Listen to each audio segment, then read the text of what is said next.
청소년 자살 원인 중에 하나가 이 외모 컴플렉스 때문이라는 거 혹시 알고 계십니까? 우리나라가 이 자살률이 상당히 높은 국가인데 그 중에서 청소년들이 또 자살을 많이 하거든요. 근데 그 이유 중에 하나가 외모 때문이라고 합니다. 즉 자신의 외모를 비관해서 자살을 하거나 아니면 자살 충동을 느끼거나 아니면 뭐 그 외모에 불만족스러워서 또 자살하고 싶어 한다고 이렇게 말을 한다거나 하는 그런 류의 외모를 중시하고 또 외모가 좋으면 다 괜찮다라고 용인되는 그런 경향을 가진 나라가 우리나라가 아닌가라는 생각을 해봅니다. 얼마 전 한 설문조사를 봤는데요. 남자가 여자를 볼 때의 가장 큰 기준은 외모라고 합니다. 그리고 여자가 남자를 볼 때에 보는 첫 번째 조건은 스타일이라고 얘기를 해요. 그러니까 남자가 여자를 볼 때는 그냥 예쁘면 다 용서가 되는 거고요. 또 여자가 남자를 볼 때에는 뭐 스타일, 그러니까 키 같은 거죠. 네. 우리 이동우 집사님 같은 분만 선호하는 그런 겁니다. 한때 성격 좋고 마음씨 좋은 사람이 뭐 최고의 이상형일 때가 있었죠. 그때에는 뭐 어땠습니까? 얼굴이 좀 평균 이하다. 그러니까 사실 평균이라는 것도 없지만 그러니까 사람들이 볼 때 그냥 평균 이하다라고 하면 뭐 개성이 있다 이렇게 표현을 했었지만 이제 요즘에는 뭐 개성 같은 거는 존중하지 않고 개성을 그 중시하지도 않습니다. 그냥 성격이나 마음씨가 안 예뻐도 얼굴만 예쁘고 키만 크면 된다. 뭐 이런 주의인 거죠. 그만큼 요즘 사회에는 성공을 하려면 뭐 실력도 있어야 되고 스펙도 있어야 되겠지만 무엇보다 외모와 스타일도 받쳐줘야 된다라고 인식되고 있는 그런 사회이니 얼마나 심각한 사회입니까? 문제는 사람의 아름다움만이 아닙니다. 자연에서도 외적인 화려함을 이루기 위해서 얼마나 많은 훼손들이 일어나고 있는지 모릅니다. 단순히 인간의 편리를 위해서 자연을 훼손하고 뭐 쾌락을 위해서 산을 깎고 물길을 막는 등뭐 여러 가지 그 자연 회파로 인해서 자연이 우리에게 가져다주는 그 유익을 상실해 가고 있음에도 불구하고 끊임없이 발전을 시켜 나가고 있죠. 발전되는 건 좋지만 자연을 그렇게까지 훼손시키면서까지 발전해 나가는 것은 그리 좋은 것은 아니지 않나 생각이 돼요. 왜 우리 어느 날부턴가 어느새부턴가 뭐 이 공기 오염이 이렇게 심각해졌습니까? 우리가 언제부터 미세먼지를 걱정하며 사셨습니까? 네, 뭐 오존층이 파괴가 됐고 또 저기 극지방에 뭐 빙하와 빙산이 녹고 해수면이 높아지고 또 이상 기온, 이상 징후가 많이 자주 생기는 그 이유가 결국은 뭡니까? 인간의 이 세상의 그 편리함을 추구하기 위해서 자연을 손상시키고 훼손한 그 이유 때문이죠. 이처럼 더 큰 피해와 손해를 감수하면서까지도 화려함을 포기하지 못하고 살아가는 게 현 시대의 사람들의 모습입니다. 그런데요, 이렇게 내면보다 외면을 더 중시하는 사회, 내실보다는 외형을 더 중시하는 그 사회가 지속되고 발전되어 갈수록 생기는 필연적으로 생기는 또 하나의 문제가 뭔지 아십니까? 바로 사람들이 단조로워지고 무지해져 간다라는 점이에요. 막말로 그냥 예쁘고 잘생기면 그만이다라는 이 논리가 사회를 지배하면서부터 온통 화려함만을 추구하기 시작하는 거죠. 그리고 화려한 것만을 좋아하고 화려하면 된다라고 생각하는 사람들을 많이 양산해 내면서 결국 배움에 대한 뭐 열정 아니면 뭐 지식에 대한 갈급함 이러한 것들이 사라져 가죠. 그러면서 겉으로 보이는 것만 추구하면서 자연스럽게 사회는 무지해져 가고 단조로워져 간다라는 사실입니다. 그렇다면 우리 그리스도인들은 어떻습니까? 그리스도인들은 이처럼 이 외형을 중시하는 이 화려함을 중시하는 이 사회 속에서 뭐 그냥 우리는 독단적으로 우리만의 길을 걷고 있다라고 말할 수 있을까요? 그렇지 않습니다. 입으로는 우리가 하나님은 외모로 사람을 취하지 아니하신다라고 말하지만 그러나 실제로는 우리도 역시나 외형을 중시하고 보여지는 것에 또 많이 치중을 하죠. 교회 건축의 혈안이 되어 있고 또 교회의 겉모습 또 교회에 얼마나 많은 사람들이 모이나와 같은 외부적으로 보이는 그런 외형적인 부분들에 너무나 많이 치중해 가는 거죠. 물론 필요합니다. 필요하지만 그냥 모두 그런 쪽에만 초점을 맞춰가고 있을 때에 생겨나는 문제는 우리가 말로 다 할 수 없이 많이 있다라는 사실이죠. 그래서 이러한 이 외형적인 것들을 중시하는 이 사회 속에서 우리 그리스도인들은 어떠한 생각을 가져야 되느냐? 저들과는 다른, 그러니까 외형을 중시하고 외모를 중시하는 그 사회와는 다른 지혜를 좀 가져야 될 필요가 있습니다. 다른 시각을 가지고 바라볼 수 있어야 한다라는 거죠. 그렇다면 그 지혜란 뭘까요? 모두가 외형을 중시하고 모두가 다 외모를 중시하는 이 외모 지상주의 사회 속에서 우리 그리스도인들이 가져야 될 독특한 지혜는 무엇이냐라는 겁니다. 저는 그것을 이 화려함 속에서 그 내면을 바라볼 수 있는 시각이라고 말하고 싶습니다. 화려함 속에서 그 화려함만을 보는 것이 아니라 그 안에 담겨져 있는 내면을 볼 수 있는 시각이 필요하다라는 거죠. 예쁘면 그만이고 잘생기면 그만이고 키가 크면 그만이고 그리고 교회 건물이 크면 그만, 교회에 사람이 많으면 그만이라고 말하는 것이 아니라 그 화려함 속에 갖춰져 있는 그 내면을 하나님께서는 어떻게 보고 계실까를 생각할 수 있어야 한다라는 거죠. 한마디로 말해서 우리 신앙인들은 사람들이 이룩해 놓은 이 화려함 속에 감춰져 있는 그 하나님의 평가에 귀를 기울일 수 있어야 한다라는 사실입니다. 왜냐하면요, 간혹 이 화려함 속에는 사단적인 정신이 숨어 있을 때가 참 많기 때문이에요. 다시 말하면 하나님의 심판을 불러 일으킬 만한 일들이 이 화려함 속에 내재되어져 있는 경우가 상당히 많이 있다라는 건데, 만일에 우리가 그 내면을 보지 못하고 그냥 보여지는 외면만을 보고 좋다라고 평가하고 거기에 만족해버리면 결국 우리는 하나님의 사람은커녕 하나님의 심판을 받을 수밖에 없는 그런 사람이 되고 마는 거죠. 결국 사람은 화려하고 예쁘고 멋지면 좋다라고 평가하지만 하나님의 시각은 우리와는 완전히 달라서 칭찬은커녕 완전 반대로 재앙을 내리시고 싶은, 심판하고 싶은 그러한 하나님의 평가가 있을 수 있다는 사실을 기억해야 된다라는 사실이죠. 오늘 우리가 읽은 이 본문을 통해서도 우리는 이런 예를 살펴볼 수가 있습니다. 우리가 앞서서 계속해서 살펴봤던 것처럼 니느웨라는 도시는 너무나 화려한 도시였습니다. 당시 최고의 제국이었던 아수르의 수도로서 가장 큰 도시, 가장 많은 인구가 몰려 살았고 가장 화려함을 이루며 살았던 도시가 바로 이 니느웨라는 도시죠. 하지만 나홈은 지금 그 화려함 속에서 뭘 하고 있습니까? 그 화려함을 바라보면서 그 안에서 돈을 벌거나 아니면 나 니느웨에 살고 있어 라고 뻐기고 사는 것이 아니라 그 화려함 속에 있는 하나님이 보실 때에 심판하실 수밖에 없는 그 내재되어 있는 심판의 요소들을 발견하고 있는 거죠.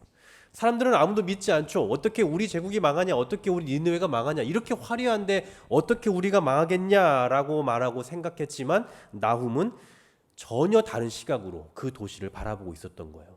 사람들이 볼 때는 이 도시야말로 최고 복받은 도시다라고 말했지만 나홈이 보기에 그 도시는 번영과 복은커녕 하나님의 심판이 임할 수밖에 없는 도시로 보였다라는 사실입니다. 오늘 본문 1절 말씀을 한번 보십시오. 이렇게 말씀합니다. 화 있을진저 피의 성이여 그 안에는 거짓이 가득하고 포악이 가득하며 탈취가 떠나지 아니하는도다. 나홈은 니느웨가 어떤 성이었는지 그 특징을 담아서 한마디로 표현을 하죠. 바로 피의 성이라고 말합니다. 피의 성, 피의 도시라는 얘기인데 여러분 피하면 뭐가 떠오르십니까? 잔인함이에요. 굉장히 잔인한 도시다라는 거죠. 그에 이어서 포악이 가득하다라고 말하는데 포악하다라는 것은 거칠다라는 거잖아요. 쉽게 말하면 그들은 힘과 폭력으로 다스리려고 하는, 우리가 이미 앞서 계속해서 생각해봤던 것처럼 아주 무지막지한 그런 사람들이었어요. 겉으로는 굉장히 화려해 보이고 수많은 사람들이 이곳에 들어오고 싶어하는 물질이 넘치는 그런 문명국처럼 보였지만 실제로는 그 안에 사람들의 피가 흐르는 도시였다라는 거죠. 이처럼 잔인한 그들의 공격성을 오늘 2절, 3절에서 굉장히 생생한 표현을 써서 가르쳐주고 있습니다. 보십시오. 휙휙하는 채찍 소리, 윙윙하는 병거 바퀴 소리, 뛰는 말, 달리는 병거, 충돌하는 기병, 번쩍이는 칼, 번개 같은 창, 죽임당한 자의 때, 주검의 큰 무더기, 무수한 시체여 사람이 그 시체에 걸려 넘어지니 라고 말씀하죠. 여러분 성경에 휙휙, 윙윙 뭐 이런 의성어가 나오니까 좀 특이하지 않으십니까?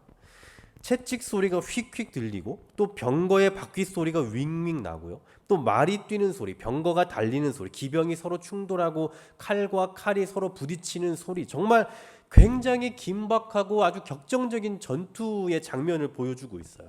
이 전투 속에서 지금 여러 시체가 보이고 있죠. 얼마나 많은 시체가 있었는지 그 시체에 사람들이 걸려 넘어지고 있다라고 표현하고 있습니다. 실제로 역사에서 기록하고 있기로는 이 아수르 왕들은 다른 나라들을 지배를 하기 전에, 그러니까 그들을 공격해서 그들을 멸망시킨 다음에 사람들의 그 시체를 성문 옆에다가 쌓아뒀다고요. 목을 베고 그 시체들을 이렇게 장작처럼 쌓아뒀다라는 기록이 있습니다. 그러니까 얼마나 잔인한 사람들이에요. 이 성을 우리가 정복했다라는 그 표시로 그 성의 사람들의 목을 베서 시체를 장작처럼 쌓아놨다고요. 그러니 이 시체 속에 시체로 사람들이 넘어진다, 이렇게 표현을 하고 있는 겁니다. 겉으로 볼 때 니느웨는 정말 화려한 도시죠. 하지만 지금 뭘로 건축이 된 겁니까?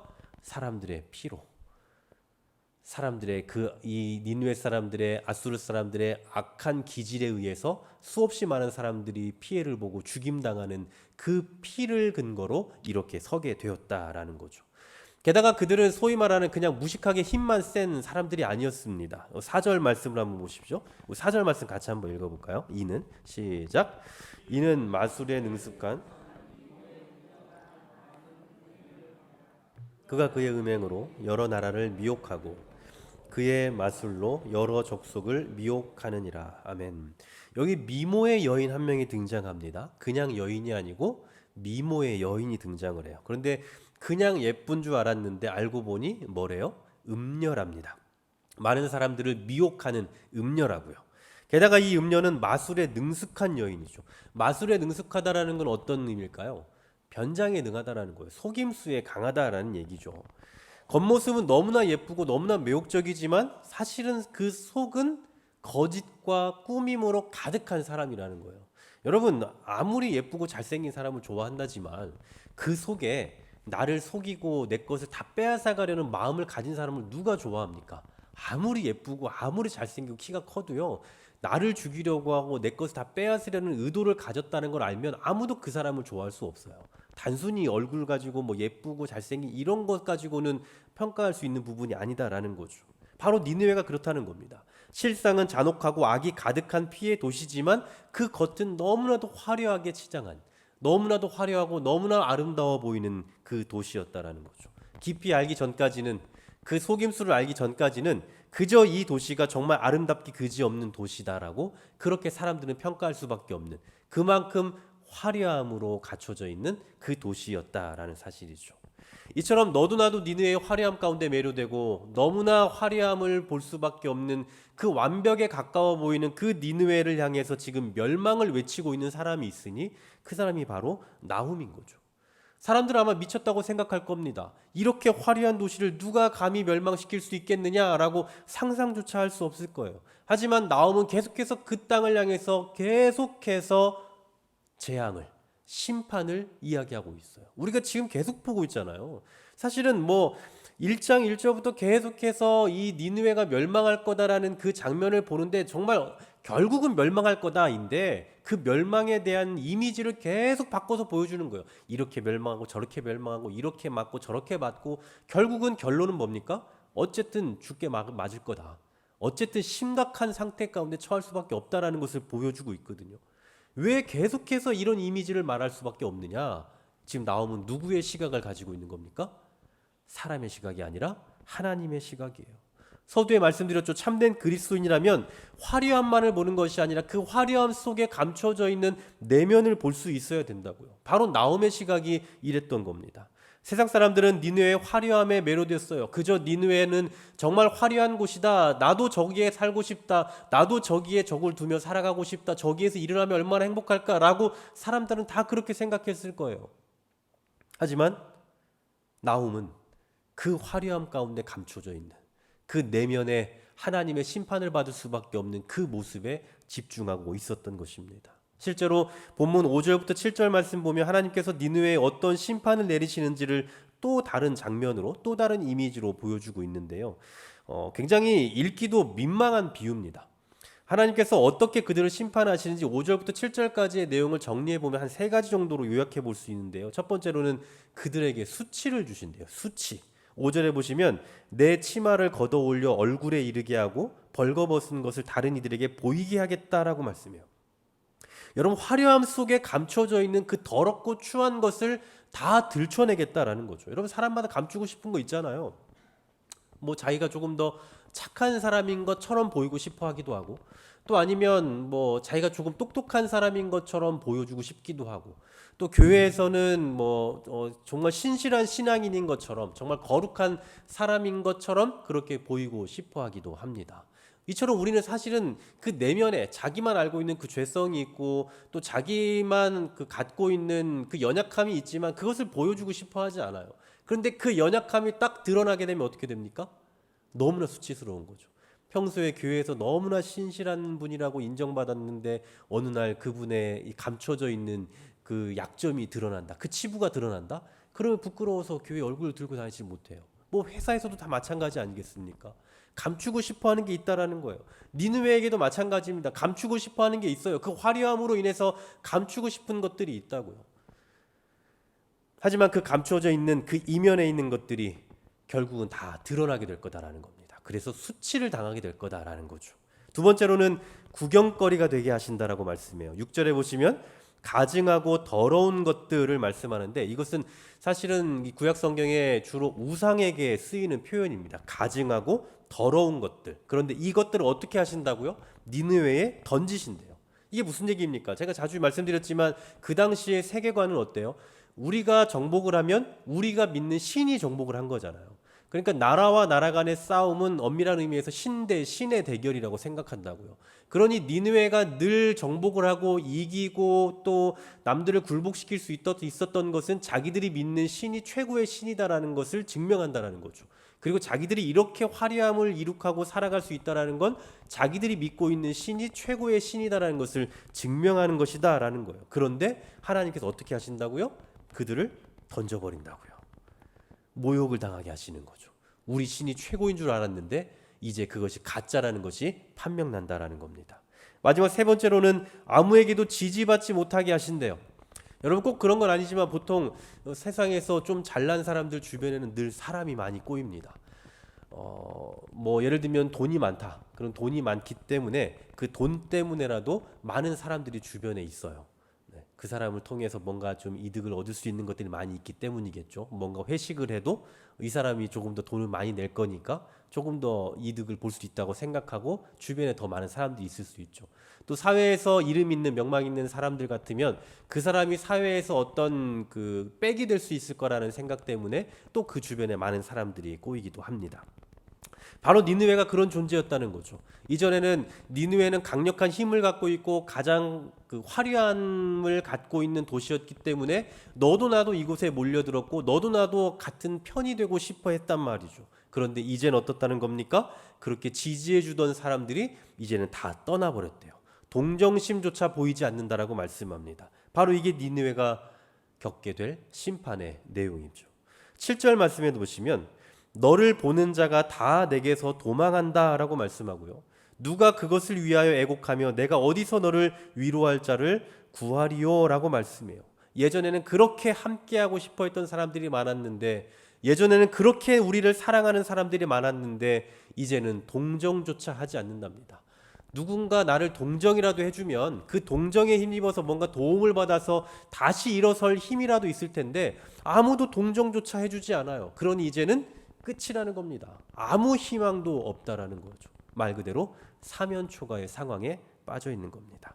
여기까지가 바로 하나님의 심판을 받게 될 니느웨의 모습이죠. 이로써 아무리 화려하고 아무리 아름다운 도시라 할지라도 하나님의 진노를 불러일으킬 만한 그 모습이 그 안에 내재되어 있다면 어떠한 아름다움일지라도 어떠한 강력함일지라도 한순간 무너지고 만다라는 것을 우리는 볼 수 있습니다. 여러분, 아까도 말씀드렸지만 모든 화려함이 다 잘못된 건 아닙니다. 때로는 화려함이 필요하고 때로는 누군가에게 매력적으로 보여야 될 필요도 있어요. 여러분, 예를 들어서 뭐 선을 보러 나가는데 나는 화려한 걸 추구하지 않아 하면서 그냥 정말 씻지도 않고 나가면 이건 바보죠. 네. 제가 그랬다는 건 아니지만 제 주변에 보면 그런 사람은 없네요. 그런 사람은 없지만 여하튼 정말 그런 생각을 가지고 나가면 이건 바보인 거예요. 이거는 미련한 겁니다. 뭐 교회가 화려함을 추구하지 말아야 된다라고 하지만 그래도 새 가족이 들어왔을 때에 우리 교회 참 좋다, 따뜻하다, 우리 교회가 참 그래도 이렇게 매력 있다라고 느낄 수 있게 어느 정도 또 겉모습을 또 치장하는 것도 필요하죠. 그런 거 다 필요 없다. 우리는 오직 말씀으로만 승부한다. 그거는 저에게만 짐을 지우는 거예요. 여러분은 짐을 지지 않겠다는 겁니다. 그냥 다 같이 짐을 지려면 똑같이 우리 교회를 또 예쁘게 꾸밀 필요도 있겠죠. 뭐 이런 것처럼 이런 화려함이나 이런 아름다운 이런 미적인 부분들도 때로는 필요하다고요. 하지만 그 안에 담겨 있는 의미에 대한 고찰이 없이 그냥 그저 화려함만을 추구한다면 예쁜 게 좋고 아름다운 게 좋고 멋있는 게 좋으니까 그러니까 우리가 더 멋있게 하자라고 하면서 오직 외적인 아름다움만 추구한다면 결국 어떻게 되느냐? 주객이 전도되는 거예요. 그러니까 하나님을 찾고 하나님을 구하는 것이 아니라 말씀으로 승부하고 예배의 은혜로 승부하는 것이 아니라 그 화려함으로 승부하게 되는 거죠. 여러분 우리 교회가 정말 막말로 정말 아름다운 이 어떤 예배당이 막 있고 정말 화려하다고 생각해 보십시오. 그러면 저도 뭐 그냥 편안하게 그냥 말씀 뭐 대충 준비해서 해도 어차피 사람들이 너무 이 교회 오면 막 복지도 좋고 이 교회 오면 모든 걸 누릴 수 있으니까 막 가자 이렇게 해서 올 수 있지 않겠어요? 그러면 예배에 대한 감격은 없고 그저 화려함만을 추구하면 이게 어떻게 교회다운 모습이 될 수 있겠냐라는 거예요. 여러분 우리나라에 이 복음이 가장 활발하게 일어나고 가장 부흥했던 시기가 언제인 줄 다 아시죠? 바로 일제강점기예요. 그리고 이 한국전쟁이 끝난 그 뒤입니다. 그때는 굳이 말하지 않아도 하나님을 의지할 수밖에 없어요. 그냥 기도해라라고 말하지 않아도 그냥 예수천당 불신지옥 이것만 얘기해도 그래 어차피 이 땅에서 소망 없으니 죽어서라도 천국 가자라는 생각으로 그냥 예수 믿는 거예요. 그냥 그 마음으로 기도의 자리를 나오는 겁니다. 기도 아니면 살 수 없다라고 느꼈거든요. 그러나 이렇게 화려하고 잘 살게 된 이 이후에 지금 우리나라 우리 사람들은 어떤 반응을 보입니까? 뭐하러 예수를 믿냐라고 말해요. 교회 갈 시간 없다라고 말해요. 내가 왜 죄인이냐라고 말합니다. 그토록 어렵고 힘들 때는 하나님을 의지하더니 이제는 화려함을 이루고 이제는 잘 살게 되니까 더 이상 하나님은 필요 없다라고 생각을 하는 거죠. 결국 우리는 정치, 경제, 사회, 문화, 교육 이 모든 분야 어느 분야에서든 모든 부분에서 화려한 시대를 살아가고 있지만 사실은 그 화려함 속에 감춰져 있는 그 영적인 피폐함 가운데 살아가고 있는 시대가 아닌가라는 생각을 해봅니다. 그런 의미에서 이 시대는 오늘 나훔이 바라보고 있는 그 니느웨와 비슷한 점이 참 많다라는 생각이 들어요.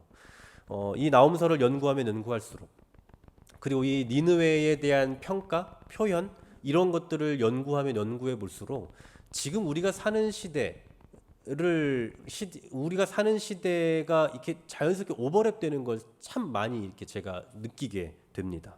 그 어느 때보다 화려한 시대를 살아가고 있고 그 어느 때보다 발전되는 사회를 살아가고 있지만 사실은 심판에 가까운 그런 모습은 아닐까라는 그런 두려운 마음도 생기는 게 사실입니다.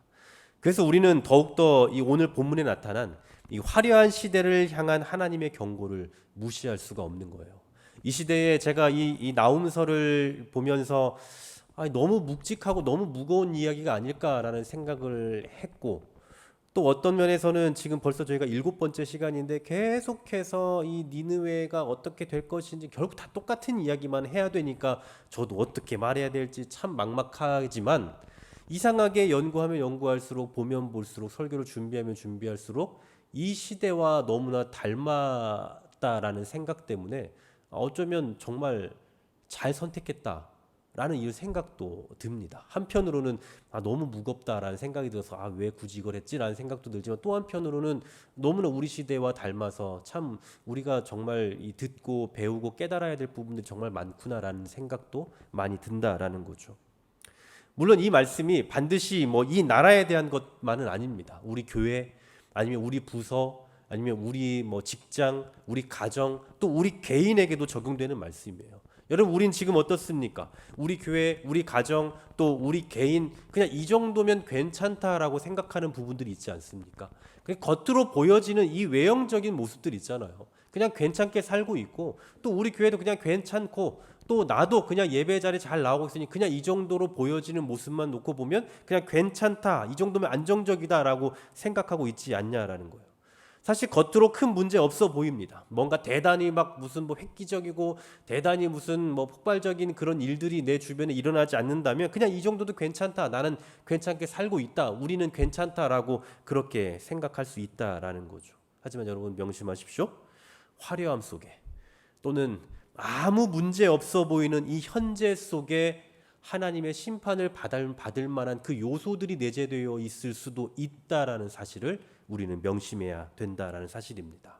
그래서 우리는 착각하는 신앙인이 되지 않았으면 좋겠습니다. 하나님 앞에서 나는 이 정도면 됐다. 우리 교회 이 정도면 됐다라고 생각하거나 안주하지 말고 더 전진해야 되고 더 긴장해야 된다라는 생각을 해요. 저도 늘 그런 마음을 갖고 있지만 여러분도 이미 오랫동안 우리 교회를 이루고 세우며 함께 이 동고동락했던 그 어려운 시기들을 겪어 오셨잖아요. 제가 감히 여러분들의 그 수고를 감히 평가할 수 없을 거예요. 이 교회를 건축하고 또 여기까지 꾸미고 하면서 오셨던 그 여러분들의 수고를 제가 감히 어찌 말할 수 있겠습니까? 전 어쩌면 여러분들이 여기까지 세워놓은 거 위에 그냥 와서 있을 뿐인 거니까 저는 어쩌면 굉장히 편한 사람일지도 모르겠어요. 여러분 정말 너무나 수고하셨고 너무나 애쓰셨고 지금도 그 애쓰면서 또 노력하고 계시지만 그러나 아직 우리는 끝이 아니라는 거예요. 아직 이렇게 되었으니 됐다, 이 정도면 됐다가 아니라 아직도 우리는 나아가야 될 길이 더 많다라는 거죠. 이 정도 이렇게 놨고 이 정도 건축했고 이 정도 이제 외형을 갖췄고 이 정도 내가 신앙을 하고 있으면 이 정도 예배에 참석하고 있으면 됐다라고 하는 것이 아니라 이 가운데서도 혹여나 하나님의 심판을 받을 수 있을 만한 그런 요소들이 내 안에 내재되어 있거나 잠재되어 있는 것은 아닌지 우리 자신을 날마다 성찰해보는 시간들이 필요하다라는 사실입니다. 여러분 거대한 댐에 작은 바늘구멍이 있어도요 아시죠? 조금만 시간 지나면 댐은 무너집니다. 네, 제 차에 오래전에 이 작은 점 같은 유리 전면 유리에 점 같은 그 뭐라고 하죠? 이 상처가 생겼어요. 그냥 뒀죠. 이게 얼마나 곧 다 이렇게 금 갈 거라는 것 알고 있었지만 그냥 뒀어요. 귀찮아서. 지금은 정말 난리가 났습니다. 거의 한 바퀴를 돌 정도가 됐어요. 그냥 놔두면 계속 돼요. 그러다가 이제 완전히 박살이 날 것 같아서 이제 지금 수리를 하려고 하지만 이제 결국은 그렇게 될 수밖에 없어요. 작은 것 하나, 돌 하나 튀겼을 뿐이지만 시간이 지나면 결국 그 유리창을 전부 다 박살을 내고 마는 겁니다. 마찬가지로 우리 안에 감춰져 있는 우리의 열심 속에 감춰져 있는 그 작은 죄악된 요소 하나, 하나님의 심판을 받을 만한 그 작은 요소 하나가 결국 우리의 신앙을 다 집어삼킬 수 있을 만한 그런 힘을 갖추게 될 때가 올 수도 있다라는 것을 우리는 기억해야 된다라는 사실입니다. 그러니 늘 경각심을 가져야 되고 우리가 섰다라고 생각할 때 넘어질까 조심하는 심정으로 하나님, 제가 오늘도 하나님 앞에 혹시 죄를 짓거나 제 안에 정말 바늘구멍 같은 작은 이 자갈 같은 이 모래 같은 작은 것일지라도 이것이 나를 정복하고 나를 정말 괴롭히며 내 신앙을 무너뜨릴 만한 힘을 갖추기 이전에 이것을 지워버리게 하옵소서라고 날마다 하나님 앞에 경각심 갖고 깨어서 살아가는 저와 여러분 될 수 있기를 주님의 이름으로 간절히 소망합니다.